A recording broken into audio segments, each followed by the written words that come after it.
Next session will be a very interesting topic, smart green building. May I invite Mr. Johnny Yu, advisor to chairman of Henderson Land, to share about the sustainability in real estate.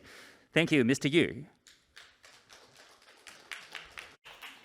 Okay, good afternoon, everyone. It's Johnny Yu here. Very happy to be sharing my presentation with you today.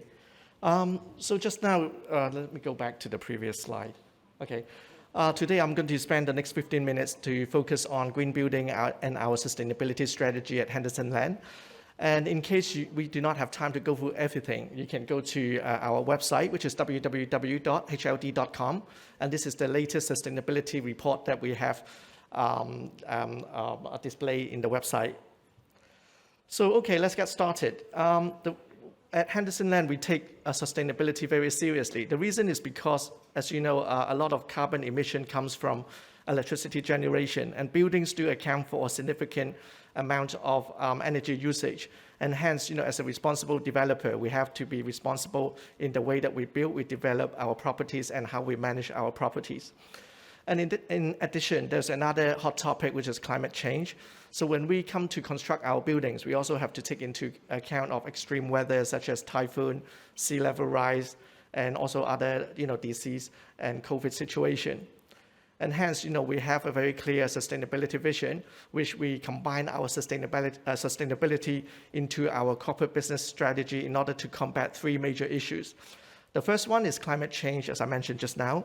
And the second one is, human well-being and how do we address the COVID situation. And the third one is how do we promote a sustainable community in Hong Kong and in China. So the idea is to try to increase the quality of living in the community. So going back to 2012, which is over 10 years ago, instead of just focusing on green buildings, i.e., focus on waste reduction, energy reduction, and so on, we were already working on healthy buildings. So the topics that we were focusing on back then were virus and bacteria, occupants' well-being, and physical health. And in order to address all these issues, we need to have a very good strategy in place in order to tackle them. So the strategy is very easy to remember, which is summarized in one word, which is called GIVE, G-I-V-E. So as you can imagine, G stands for green, which is green for the planet. So the idea is to try to reduce our impact to the environment.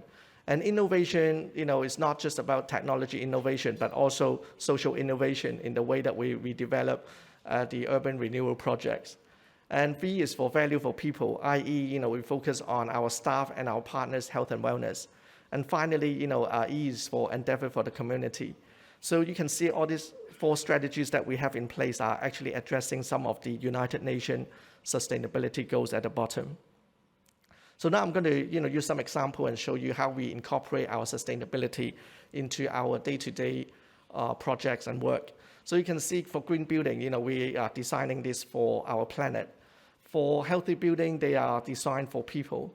And then when we mention innovation, as I said before, technology innovation as well as social innovation. And finally, we have to make use of technology, i.e., intelligent system in order to facilitate smart user experience and building operations. Okay, so this is one of the iconic projects that we are working on right now, number 2 Murray Road. This is an artist's impression of the building, which is going to be completed by next year. It's called the Henderson. So what are we focusing on for the Henderson project? How do we incorporate and embed our sustainability strategy into this building? You can see that, apart from focusing on green, we're also focusing on smart health, hospitality, and resilience.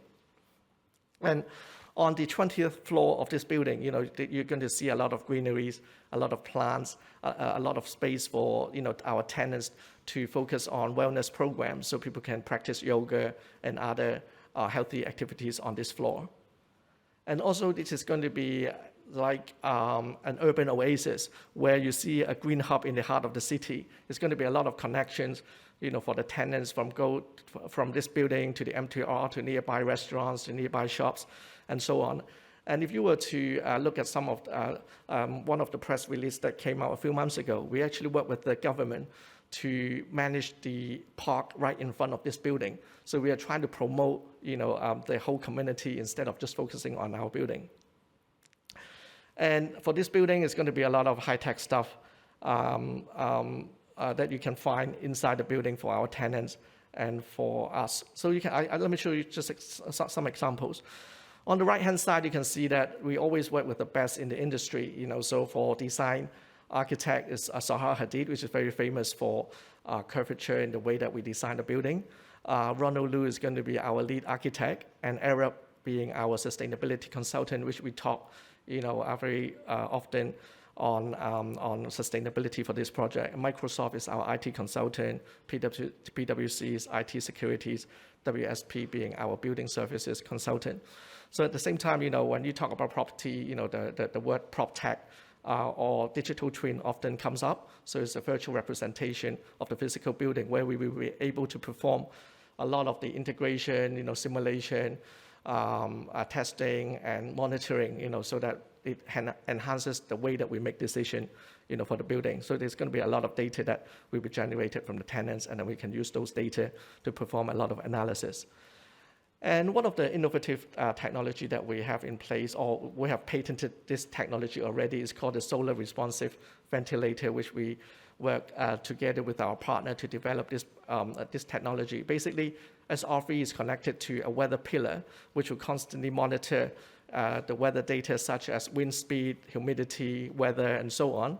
And then the data will be collected at the building management system, and then it would constantly monitor the thermal comfort or indoor quality, air quality, and so on for our tenant. And if people who are sitting too close to the window feel that it may be a bit hot, don't worry about that, because the system will automatically cool it down, and then there will be a constant change of airflow, and then you have cool air coming from the bottom of the curtain of the window. So this is one of the smart technologies that we have for this building. And you can see some of the key achievements that we have done for the Henderson. Right in the middle, you can see earlier this year we have been given the Grand Award for the Henderson by the Green Building Council. And at the same time, if you were to look at the top, even though that this building is not completed yet, but you can see from BIM Plus, LEED, and China Green Building Design Label, we already achieved the highest level of achievement in terms of green. And also, in terms of health and wellness, you can see we have the WELL certificate, again, pre-cert, platinum level accreditation. So it gives the tenant more confidence in moving into this building. And if you were to look at some of the news that came out last year and earlier this year, we already have an anchor client, which is a very famous international auction house. They have listed 4 floors of our buildings already. So as I said, the building is not completed yet, but you see that tenants are already signing contract with us to share the same sustainability vision and value with us, and hence they will become part of one of our clients. And then another international financial company has also committed to rent over one of the top floors of these buildings. There's a few to come, but we are not in a position to announce yet. But the other thing that I can also share with you is that whenever we talk about carbon reduction, it's not just about working between the landlord and the tenant.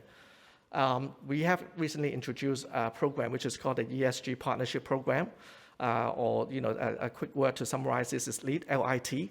So L for landlord, I for individual employee, and T for tenant. So we try to involve the individual tenants, employees in the building to work as partners with us to reduce carbon emissions. So it's not just a 2-way program, but it's like a 3-way program.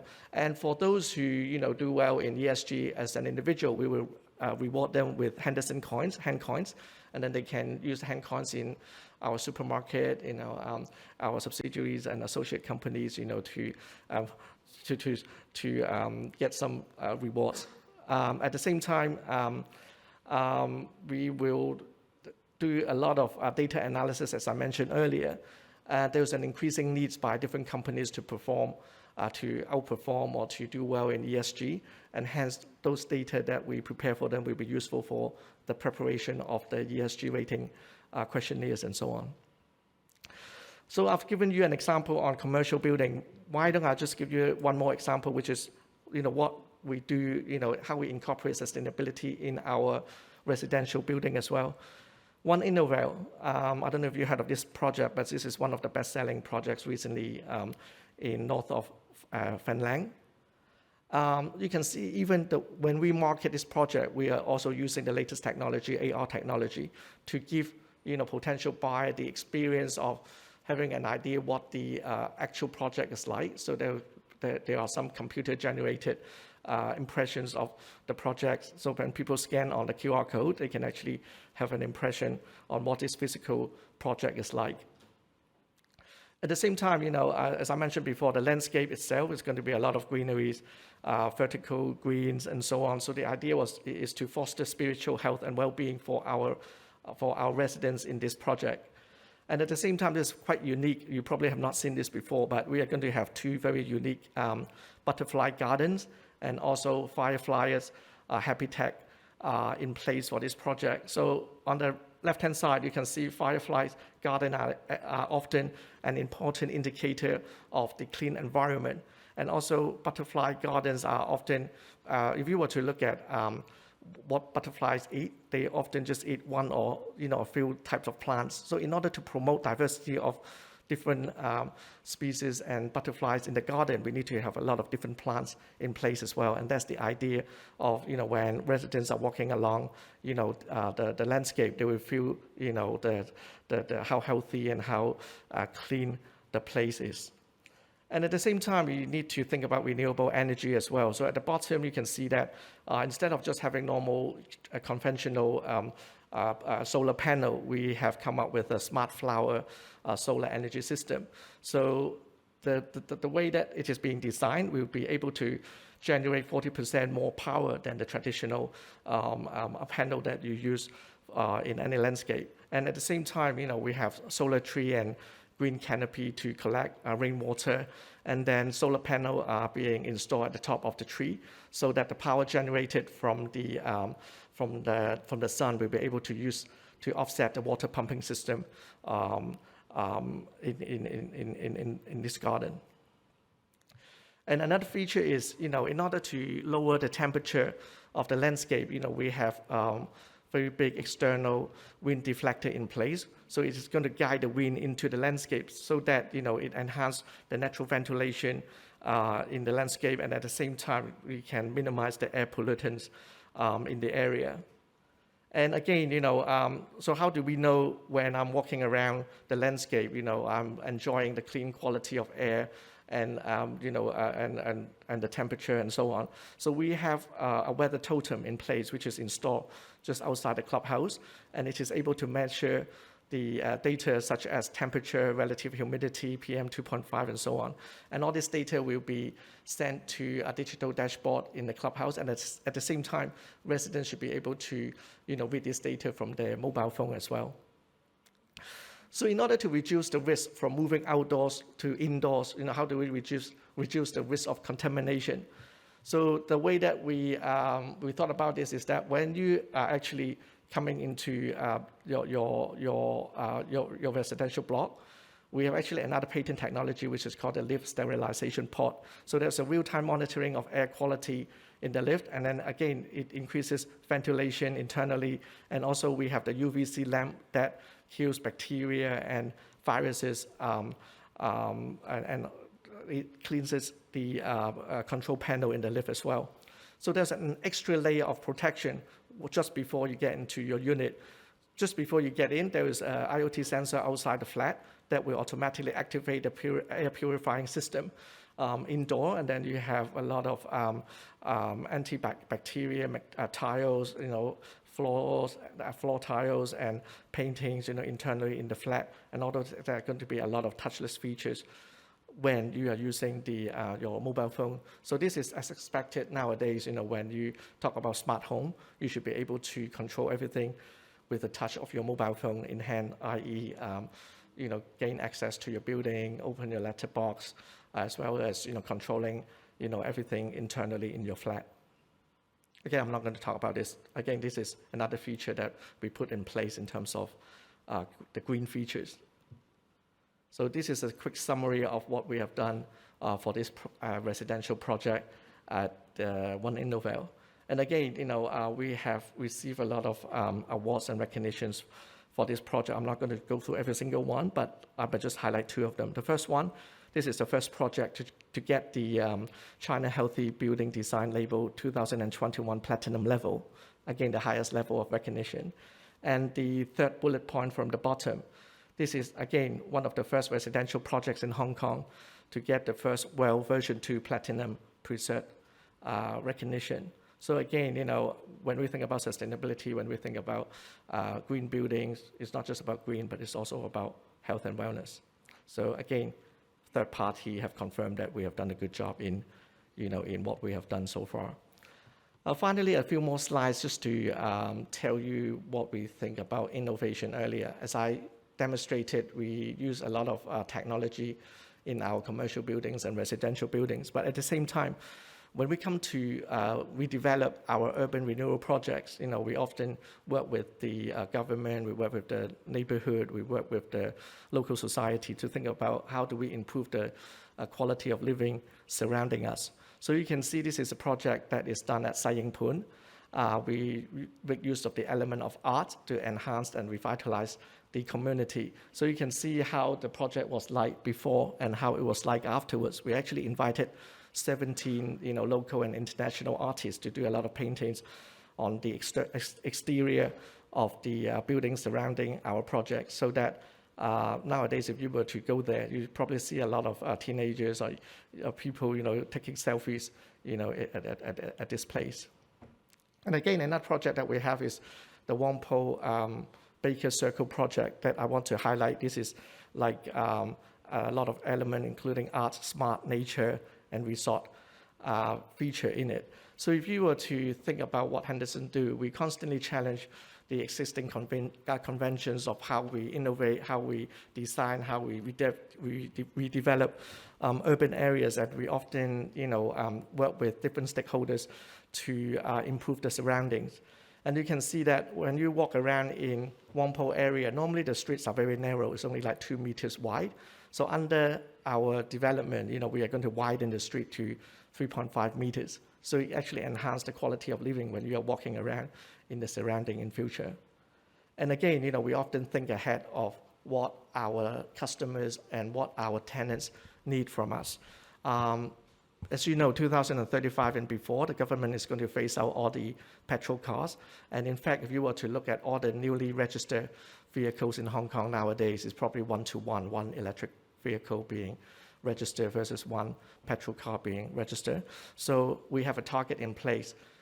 100%, 90% of our new commercial and residential properties is going to have 100% electric vehicle charger provision in place. So why is it not 100% of our properties? The reason is because some of our properties do not have parking spaces, so the target is 90%. So we try to, so at the Henderson building is also, again, the same. All the parking spaces are equipped with EV charger. And finally, in terms of community contribution, as you know, 2017, the government, were talking about transitional housing projects, and there are many underprivileged families are waiting for public housing. So in order to address this issue, our two chairmen, work very closely with NGO and the government, to work on the first transitional housing project in Nam Chang 220, and also the largest one in Kong Hawaii, which we have 1,998 units built there. And the way that we built, we often think about the green way of building this project. So we were using MIC technology, the modular integrated construction project, to minimize noise, to minimize waste being generated. It is very quick to assemble and also dismantle as well. So by now, I hope I've given you a quick intro of what we have done in sustainability. And if you want to find out more information about Henderson Land, you can follow our social media, which is the Facebook, Instagram, and LinkedIn. Thank you, everyone. Thank you. Thank you very much, Mr. Yu. Our next speaker is Ms. Diana Chan, Associate Principal, Sustainability Business of Schneider Electric. Ms. Chan will be sharing with us about the business case for green building. Ms. Chan, please.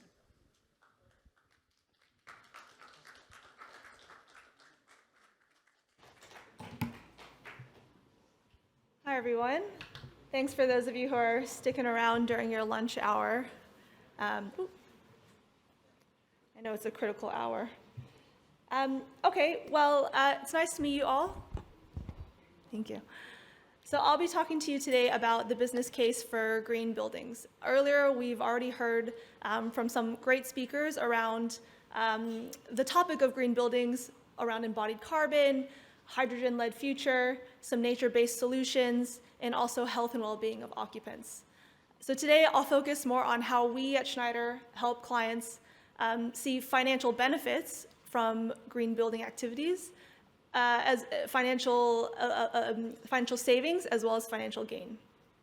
So I want to change the title of my slide just a little bit to the business case for green building so that it's more of a action rather than a physical structure. And why I say that is because I want to kind of just set the scene as a green building being a vehicle for a company's operations, right? If you have a company, you have buildings and facilities and things to have your operations and have your company run.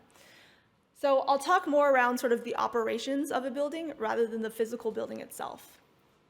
But before I do that, just a little bit of introduction to Schneider if you're not familiar, and the sustainability business itself. So Schneider is an energy management company. So we produce hardware and software solutions to help companies manage their energy in their operations, essentially. 2021 was a really big year for us. We were voted the world's most sustainable corporation in the world by Corporate Knights Index 100, mainly because we are also a corporation ourselves. We own about 200 factories. We have 94 distribution centers. In our tier 1 suppliers, we have over 4,000 suppliers. And if you go down to tier 3, we have over 14,000. And this is because we make the hardware products that we sell for clients as well. The sustainability business was set up in early 2021 last year. And what it is really Schneider Electric's climate change advisory arm. So we have 4 main services. One is sustainability consulting, which I lead in Hong Kong. Another is renewable energy procurement. Another is we have a ESG data management platform called Resource Advisor, which I'll talk about a little bit later. And we also have energy efficiency strategies. Globally, we're about 2,500 people. In APAC, we have teams in Hong Kong, Singapore, Japan, Australia, India, and China. So just to lay the scene, and I know we kind of already know, what a green building is or what is green building. But according to the Hong Kong Green Building Council, it's the act or the practice of reducing environmental impact of buildings and enhancing the health and well-being of building occupants, or let's just call them people. And again, setting that scene, so in Hong Kong, more than 7.4 million residents live and work in urban skyscrapers. That makes it a prime city for the urban heat island effect, right, which increases heat-related illnesses and annually some deaths, and also increase the demand for energy, which also increase then your air conditioning costs for buildings that are within this urban heat island effect. So it's clear that from a livelihood standpoint, and from also an environmental standpoint, something needs to be done, right? And I think this statistics of the 60% of greenhouse gas emissions from building-related activities was already talked about earlier by one of the previous speakers. But what's that concrete business case that we're all looking for? When we talk about business case, what do we really mean? Everyone says business case, but we really mean what's the financial benefit, right, for the company at the end of the day. So if we take a look at the diagram on the left here, this is an ideal situation in which, let's say, just call it a commercial project. The developer, the tenant, the owner all agree that a green building is financially viable and it's beneficial for everybody. But that's not often the case. And so often you have to make that business case for why we should invest, more CapEx up front to make this a green building. And typically we would categorize this into 5 benefits. So one is design and construction. We heard a little bit about embodied carbon earlier. I won't really touch too much on that. The other is the value of the physical asset itself over time. Third is workplace productivity and health. And then fourth, operating costs, which I'll elaborate a little bit more because that's more of our specialty. And fifth is risk mitigation, which I'll also touch around more today. So given the short time frame, I'll really just talk about kind of these 2 business benefits and how we're helping companies along these 2 areas. So on the operating cost side, Hong Kong will need to undergo major retrofitting by 2050. So in Hong Kong, 85% of buildings are over 10 years old, hence that major retrofitting component. Between 60 and 80% of buildings that will be in existence in 2050 are currently built today, right? And we know that if we undergo green building retrofits, the energy savings from that is most likely not as going to be as high as if it was a new build, such as the Henderson project that we heard from before. However, with green retrofitting, overall, your costs for maintenance and refurbishment across the lifetime of the building will decrease, right, which is a benefit. If we look at the graph on the right side of the screen, so the HK 3030 is an initiative by the Hong Kong Green Building Council in which it was a result from a study of a few of the major cities around the world around their green building plans, including Singapore. And they basically came up with an initiative with the objective of a 30% reduction of absolute building electricity by 2030 compared to a 2005 level. So you can see on the graph that we have quite a ways to go, right, to get there. So how can we do that, but also be financially viable and maybe even see financial gain? So I'll introduce 4 case studies today around operating cost and risk mitigation. The first one is with a company that we're very familiar with, Swire Properties, and I better not mess this up because there's a few Swire people up here in the second row. So Schneider's been working with Swire for almost a decade now, since 2013. And initially they came to us because they wanted to really enhance their management and maintenance of buildings in Hong Kong and China mainland. They wanted to drive decarbonization to deliver on their science-based targets, reduce energy consumption and cost, and they needed an approach to adopt an integrated approach for sustainability. So the 3 tiers, I guess, that you see here are sort of our service and product offerings. If we start at the very bottom, we have connected products, which are those hardware solutions that I talked about that we manufacture. Those are the things that would be installed in your building actual energy systems. Those are connected then to edge control systems, which essentially are real-time monitoring and controlling of the energy control system in your building, maybe at on your smartphone or at the desktop. These 2 tiers are then connected to the top tier, which is your analytics and data visualization platform that help you identify energy-saving opportunities, benchmark sites against each other, and so on. So I'll talk about kind of the first 2 that were on that first tier. The first one is Resource Advisor, which is our enterprise-level ESG data management platform. What it does, it helps companies track, monitor, and report their ESG performance, both at the asset level and at the portfolio level. Now, while it covers all ESG data points, there is a heavier component on energy because it basically calculates all of your environmental data into scope 1, 2, and to some extent, scope 3 emissions. So companies can then identify energy-saving opportunities through data and analytics, and the platform keeps track of all of your energy reduction goals and can measure progress over time as well. Typically, for companies that only use Resource Advisor and not the other tiers or products that you saw, they would typically see an average of 3 to 5% energy savings per year just by using this platform. So Swire, the actual Swire group, uses Resource Advisor for all 600 plus of its buildings in Hong Kong and mainland China. The other cloud-based software that I'd like to talk about that Swire uses is Building Advisor. So Building Advisor is more at the asset level to see real-time monitoring, maintenance, and areas of improvement for optimization. So Swire puts 5 premises in Hong Kong and mainland China on Building Advisor so that they can see automated fault detection and diagnostics. This helps turn maintenance into proactive maintenance or predictive maintenance, which has 2 main benefits, right? It decreases occupant disruption, and it helps to extend the life of your mechanical equipment. So overall, the outcomes are that we have over 20,000 different ESG data points across on Resource Advisor across the Swire group. And for Swire Properties, the company has seen an annual energy cost savings between 10 and 20%. Now, on the tenant level, we also have a solution called Integrated Management Platform. It's an all-in-one control system, And the case study I'd like to talk about today is with McDonald's Portugal.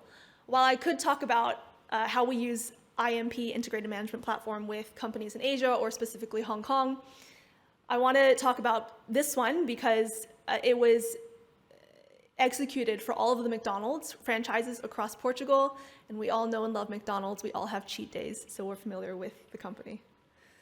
So the challenge was that McDonald's Portugal wanted to understand their current energy usage within the country of their franchises. Of course, they wanted to identify energy saving opportunities, and they wanted to move to a more predictive maintenance for their critical assets, such as like frying machines, cold rooms, HVAC systems, etc. So what Integrated Management Platform does, it's essentially a cloud-based monitoring system for different equipment across your different stores. It tackles data from all different systems, lowers the threshold for energy management, and it can understand the system performance across the different franchises, as I said. It manages the different tenant energy profiles and paves a solid foundation for green lease by significantly improving the visibility for multi-store management. So it gives access to alerts and related data from field devices, subsystems, BMS, or cloud systems, so that the system itself can quickly react to an issue or even better anticipate breakdown of equipment or occupant comfort. So all of these systems that you're seeing here on the visual on the left, they're all connected to this platform, and you can see real-time energy monitoring and fault detection. So from using IMP platform, McDonald's Portugal overall has seen an energy savings of 15% annually. Now, moving on to looking at risk mitigation. When we talk about risk mitigation, there are a lot of different ways that we can talk about risk, right? There's regulatory risk, there's risk on your impact of asset value or rental income, but because we're an energy management company, I'll talk about how we help companies manage their risk around volatile energy prices. So not many people know this, but Schneider Electric is actually the largest advisor of corporate PPAs in the world. If you're not familiar with the term PPA, it's a power purchase agreement, which essentially is a long-term renewable energy contract. So because of the really high spike in energy prices globally around the world this year and last year, we've helped several companies net millions of dollars, and I'll give you two examples. Starting with this major snowstorm that we saw in Texas last February in 2021. So this snowstorm left millions of people without power, and it saw the wholesale power price soar to more than 300-fold. Now, to put that in perspective, prior to the snowstorm, the wholesale power price was about $26 per megawatt hour. After the snowstorm hit, it was about $8,800 per megawatt hour. So you can imagine the amount of money that companies would have to pay extra that year for energy. So because of our clean tech services, luckily, we had helped 15 plus companies in the area set up PPAs already. These companies included pharmaceutical, data centers, healthcare, as well as real estate. And so from having these PPAs in place, on average per company, we helped every company net approximately $25 million US. This also served as a nice hedge as well, because the price for other commodities, such as natural gas, spiked during the winter snowstorm too. So the savings of the $25 million helped to offset that extra cost as well from the other commodities. Another example that I'd like to share with you a little bit closer to home is one in Australia. So we helped BlueScope, which is Australia's largest steel producer, enter into a 7-year PPA agreement that we brokered with a solar farm in New South Wales. So in 2021, BlueScope saw a windfall gain from the high wholesale electricity prices. Rather than a fixed price contract, this was a contract that we call a contract for difference. If you're not familiar, what that means is basically the developer and the corporate or the energy buyer agree on a strike price. And at the end of the year, if the wholesale energy price is below the strike price, then the end user or BlueScope would have to top up payments to achieve that strike price. But if the wholesale energy price is above the strike price, then the developer actually pays the end user or BlueScope.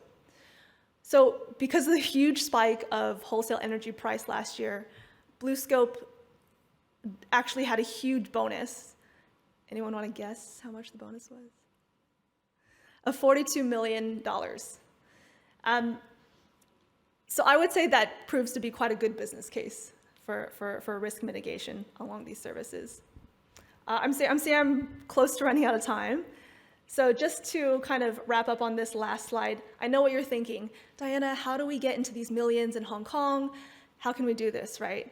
Well, we can only do what we can so far.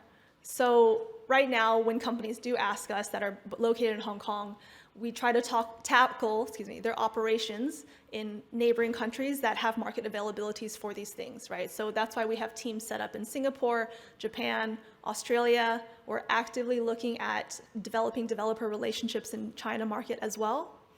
But for Hong Kong specifically, right, at the moment, 0.2% of energy generation is renewable. And I think it was 7% is the target for 2035, which is not nearly enough what we need to really power the city on renewables.